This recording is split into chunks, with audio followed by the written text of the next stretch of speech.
Bayangkan kamu lagi ada di suatu pusat perbelanjaan, di mall atau bahkan di pasar konvensional gitu kan. Kalau misalnya beberapa tahun yang lalu itu kan rame banget ya, hiruk pikuk di mana-mana, yang jualan banyak, apalagi yang membeli barang gitu. Tapi untuk sekarang ini, itu walaupun di mall ataupun di pusat perbelanjaan lain itu udah dipasang diskon di mana-mana, tapi tetap sepi tuh. Di sisi lain, di marketplace online, misalnya di Shopee, di Tokopedia, atau juga di TikTok Shop gitu, rame banget tuh sekarang.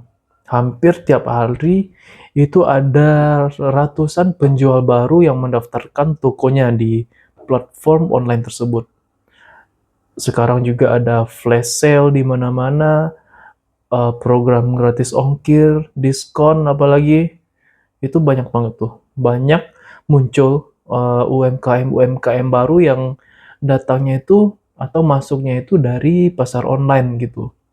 Apakah ini saatnya bagi UMKM yang offline itu mereka harus berevolusi?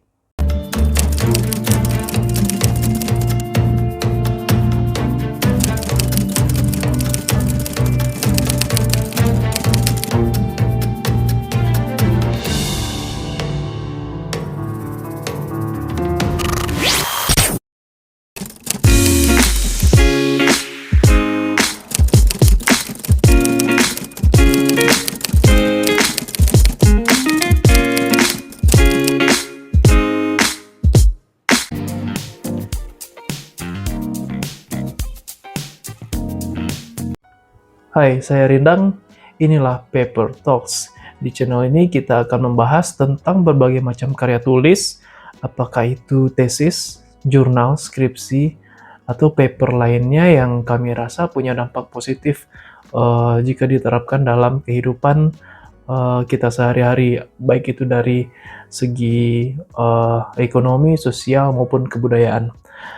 Pada episode kali ini, kita akan membahas salah satu paper yang ditulis oleh para akademisi di salah satu universitas di Jerman. Mereka itu membuat paper judulnya Escape from Dying Retail by Combining Bricks and Clicks. Nah, dari judulnya udah menarik nih. Mereka lebih fokus pada penelitiannya itu apakah pelaku-pelaku usaha offline ini uh, benar-benar harus berevolusi dan beralih ke dunia online begitu. Nah, di paper ini bakal dibahas lebih lanjut dan kita akan membahas satu persatu. Paper Talks. Artikel kali ini berangkat dari fenomena retail apocalypse, di mana di berbagai negara dan pastinya termasuk Indonesia banyak para pelaku usaha atau pelaku usaha retail dan UMKM itu berguguran tuh satu persatu yang disebabkan oleh disrupsi digital. Ya, kita tahulah beberapa tahun ke belakang kebiasaan berbelanja di pasar itu sudah didisrupsi oleh kebiasaan berbelanja melalui device, apakah itu smartphone ataupun komputer dan laptop gitu kan, melalui media Shopee, Tokopedia, TikTok Shop, dan berbagai macam media lainnya. Nah, para peneliti di sini itu mereka berhipotesis bahwa ini bukan tentang hidup dan matinya suatu usaha, namun kemampuan para pelaku usaha ini untuk beradaptasi begitu. Nah, di sini dibahas lebih lanjut tentang beberapa pelaku usaha retail yang mampu beradaptasi, di mana mereka sudah menyesuaikan diri dengan pasar ya. Jika dulunya mereka jualannya offline, sekarang sudah mengadopsi kebiasaan berjualan melalui media online. Penelitian ini dilakukan kepada 44 usaha retail yang sudah melakukan reformasi digital dalam bisnis mereka. Nah, para peneliti di sini mengelompokkan para pelaku usaha retail ini ke dalam 3 bagian. Yang pertama itu dilihat dari value proposition. Dalam pengelompokan ini mereka melihat apa nilai utama yang ditawarkan kepada pelanggan gitu kan. Kalau misalnya dulu proses jual beli ya, kalau kita jualan produk ya nilai utamanya ya produk itu sendiri gitu. Kalau kita jualan jasa ya produk utamanya jasa itu sendiri. Namun di era sekarang itu tidak terbatas kepada sekedar produk dan jasanya saja. Dalam hal ini atau dalam hal value proposition ini, para peneliti melihat dari segi kenyamanan, pengalaman pelanggan, dan omnichannel yang mereka terapkan dalam berhubungan dengan para pelanggan. Misalnya di sini mereka mengambil salah satunya yang kita kenal semua ya, Nike. Jadi di Nike ini mereka selain ada toko offline, pastinya Nike juga punya media digital yang bisa diakses oleh semua customer mereka gitu kan. Jadi sebelum berbelanja itu para customer Nike itu bisa melihat langsung produknya Nike itu, misalnya sepatu, langsung dilihat di toko, dicobain apakah ukurannya sesuai atau tidak untuk sepatu misalnya, terus jenis-jenis bahan yang digunakan itu bisa langsung dirasakan oleh calon customer. Nah, nantinya customer bisa pulang lagi ke rumah masing-masing dan melakukan order via aplikasi atau melalui sistem online begitu. Ya, pengelompokan yang kedua itu melalui kategori value creation and delivery. Jadi mereka melihat bagaimana suatu value atau nilai itu dibuat dan disampaikan kepada pelanggan gitu kan. Nah, kita tahu kalau value atau nilai sekarang tidak hanya sekedar barang atau jasa itu sendiri, tapi juga hal-hal lain yang mendampinginya begitu. Nah, di sini muncul beberapa teknologi baru nih. Ada itu istilahnya augmented reality, itu bisa dilihat di IKEA. Di IKEA mereka menyediakan aplikasi di mana kita bisa menggunakan aplikasi tersebut untuk kayak men-scan ruangan kita itu dan diistilahkan atau kita bisa memilih produk dari IKEA yang akan kita beli dan di-scan apakah sesuai dengan ruangan rumah kita atau tidak begitu. Itu bisa langsung difasilitasi oleh teknologi digital yang disediakan oleh IKEA itu sendiri. Kemudian ada artificial intelligence, itu untuk merekomendasikan produk apa yang paling cocok untuk kita gitu. Ya, kita tahu kan untuk produk-produk banyak berbagai macam produk, apakah itu misalnya IKEA tadi, properti seperti kursi, meja, ataupun lemari, itu kan banyak tuh macam-macamnya, jenis dan modelnya, bahkan bahan-bahannya pun juga sangat variatif gitu kan. Nah, dengan teknologi ini, para pelaku usaha bisa memberikan rekomendasi jenis produk apa yang paling sesuai dengan kebutuhan dan keinginan kita sebagai calon customer-nya mereka itu sendiri gitu. Kemudian ada istilah click and collect, di mana kita calon customer bisa melakukan pembelian melalui klik di internet atau aplikasi dan mengambilnya langsung di toko offline begitu. Ini bisa kita lihat kalau di Amerika Serikat itu ada di Walmart ya. Kita kenal kalau Walmart itu dulunya full offline, namun seiring berjalannya atau seiring berkembangnya teknologi, itu Walmart juga memanfaatkan teknologi digital dalam bisnisnya mereka. Jadi para calon customer bisa memilih dan scrolling terlebih dahulu produk apa saja yang akan mereka beli, dan setelah ditransaksikan melalui media digital itu customer bisa mengambil langsung di toko offline-nya si Walmart tadi gitu. Kemudian juga ada integrasi toko dan gudang pusat, itu agar pengiriman lebih cepat. Ini juga contohnya di salah satu saingannya Walmart di Amazon ya. Amazon kan dari awal mereka juga core business-nya mereka itu tidak menyediakan toko offline memang. Tapi dengan teknologinya mereka cukup membangun gudang di beberapa daerah strategis, mereka bisa melayani para customer dengan lebih cepat. Jadi proses pengiriman barang pun itu tidak kalah dari si Walmart itu sendiri. Nah, ini didukung oleh teknologi-teknologi digital yang diterapkan dalam Amazon itu sendiri begitu. Pengelompokan yang ketiga itu ada di value capture. Ini bagaimana bisnis itu menghasilkan uang. Jadi jika sebelumnya proses jual beli barang itu tidak hanya sekedar produk dan jasa, namun di value capture ini para pelaku usaha itu bisa menghasilkan uang tidak hanya dari proses jual beli jasa ataupun produk dari bisnis mereka itu sendiri gitu. Ini contohnya kalau di YouTube ya.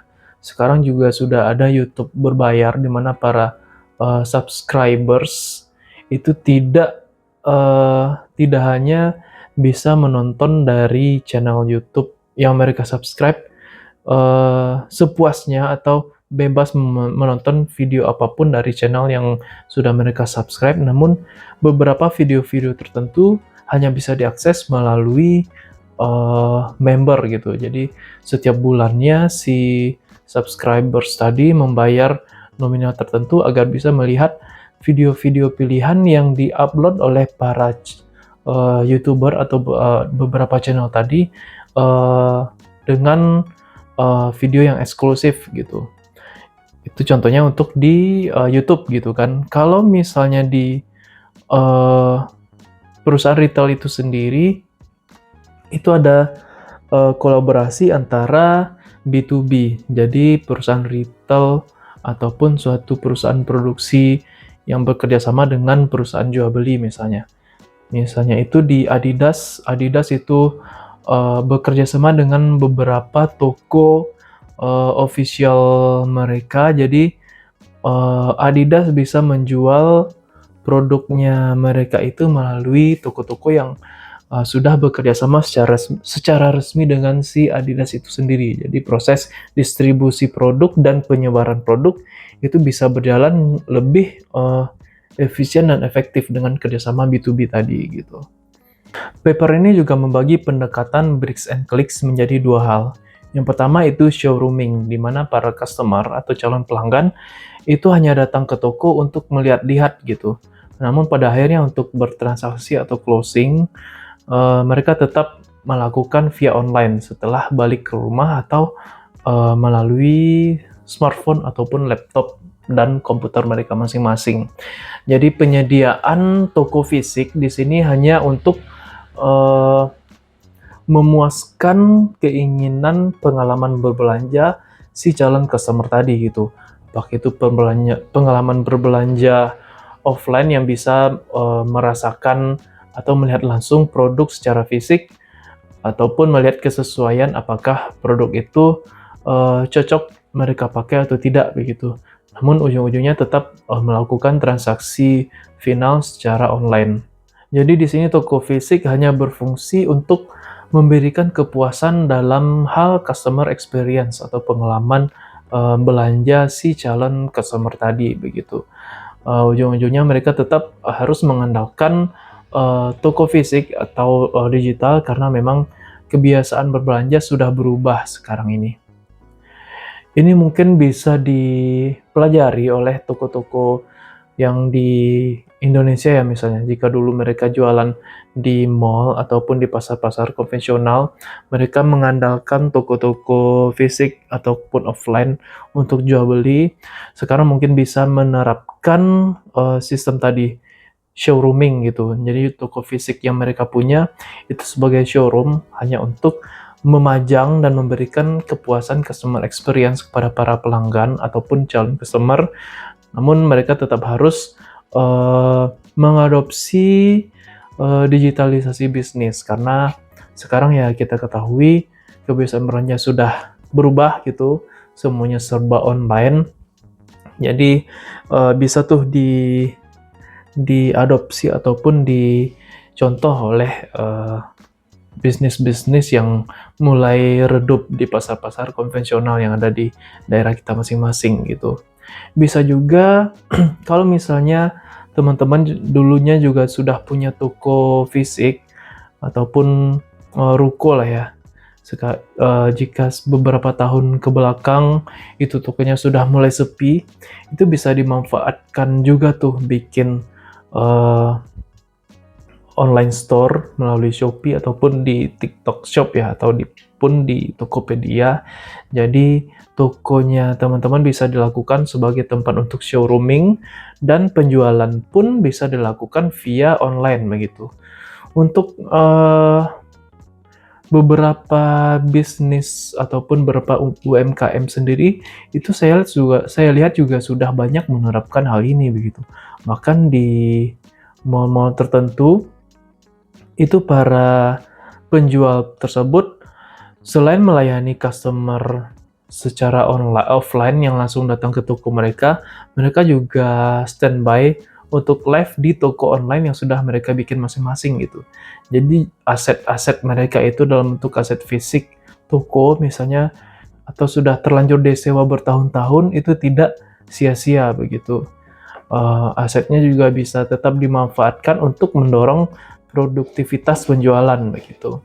Yang kedua itu ada istilahnya seamless omnichannel integration, di mana proses hubungan antara penjual dan pembeli tersebut itu tidak hanya sebatas online dan offline, namun bricks and clicks ataupun offline dan online itu saling terintegrasi tuh.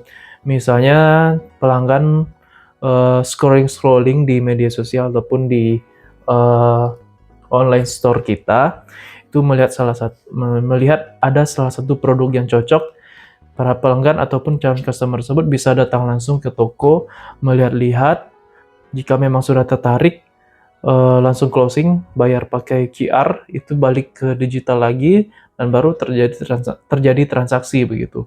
Atau bisa jadi dengan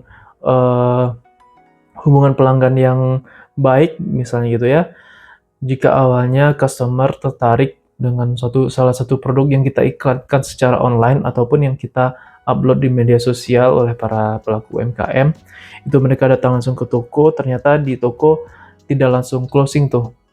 Mungkin calon customer tersebut perlu mikir 2 kali lagi untuk membeli produk dan balik lagi pulang, itu tidak bisa langsung dibilang gagal tuh proses transaksi untuk satu customer tadi. Kita bisa mendapatkan kontak si customer yang sudah datang tadi dan menjalin komunikasi lagi via online ataupun media sosial, dan ujung-ujungnya calon customer bisa tertarik dan bisa balik lagi ke online store kita dan melakukan closing dan pembayaran di sana, atau bahkan bisa balik lagi ke toko offline dan istilahnya mencoba kembali merasakan customer experience di toko kita secara offline dan akhirnya tertarik, pada akhirnya ya closing lagi gitu. Jadi online dan offline ini tidak hanya sebagai pilihan, tapi juga saling terintegrasi satu sama lain begitu. Jadi secara garis besar itu paper ini menemukan strategi bricks and clicks combination itu membawa beberapa manfaat bagi para pelaku usaha. Di sini saya melihat ada 4 keunggulan yang bisa dirasakan oleh para pelaku usaha retail yang sudah berhasil mengkombinasikan bricks and clicks ini sendiri. Yang pertama, pengalaman pelanggan itu lebih kaya. Jika dulu pengalaman pelanggan hanya bisa didapatkan jika mereka datang langsung ke toko, tapi sekarang customer experience tersebut bisa lebih banyak lagi, tidak hanya melalui offline tetapi juga online. Apakah itu melalui media sosial yang dibikin oleh usaha retail tadi, ataupun komunikasi yang dijalin dengan calon customer melalui media sosial, ataupun bahkan UMKM bisa berhubungan melalui WhatsApp dengan calon customer, atau bahkan jika kita beriklan di media sosial. Jadi customer experience bisa kita perkaya lagi dengan strategi bricks and clicks ini. Yang kedua itu kita bisa meningkatkan loyalitas customer dengan strategi bricks and clicks ini. Karena hubungan dengan pelanggan itu tidak terputus di toko saja gitu. Tapi kita juga bisa melakukan hubungan dengan pelanggan itu melalui media sosial atau bahkan kontak langsung dengan para pelanggan tersebut. Tidak harus mengenai produk atau jasa yang kita tawarkan, tapi juga hal-hal yang ada hubungannya secara tidak langsung dengan bisnis yang sedang kita lakukan. Apakah itu dalam bentuk after sales atau yang lainnya gitu. Kemudian yang ketiga itu ada efisiensi operasional. Ya, kita tahu kalau sewa toko untuk produk ataupun bisnis offline itu makin kesini makin mahal kan ya. Sewa toko bisa puluhan juta, ratusan juta per bulannya, atau di kota-kota besar atau di kota metropolitan bisa miliaran tuh per tahunnya. Nah, dengan metode ini, Bricks and Clicks, kita tidak harus menyewa toko di tempat-tempat strategis selama proses online ataupun digitalisasi bisnis kita itu berjalan dengan optimal begitu. Bahkan di daerah-daerah terpencil pun kita bisa membangun toko hanya untuk sebagai etalase produk ataupun jasa, dan proses pendekatan ke calon customer bisa kita lakukan secara online begitu. Kemudian yang keempat, manfaatnya itu ya fleksibilitas bisnis. Misalnya di masa pandemi dulu, jika semua aktivitas bisnis secara offline itu dibatasi, namun dengan metode Bricks and Clicks Combination, kita bisa menerapkan strategi-strategi lainnya, plan B, plan C, sampai plan D, dan seterusnya. Itu tidak terbatas jika kita menerapkan digitalisasi bisnis di usaha dan bisnis kita masing-masing gitu. Jadi apakah toko fisik akan hilang? Itu jawabannya adalah tidak, selama mereka bisa beradaptasi dengan kemajuan zaman sekarang, apalagi di era digitalisasi sekarang gitu kan.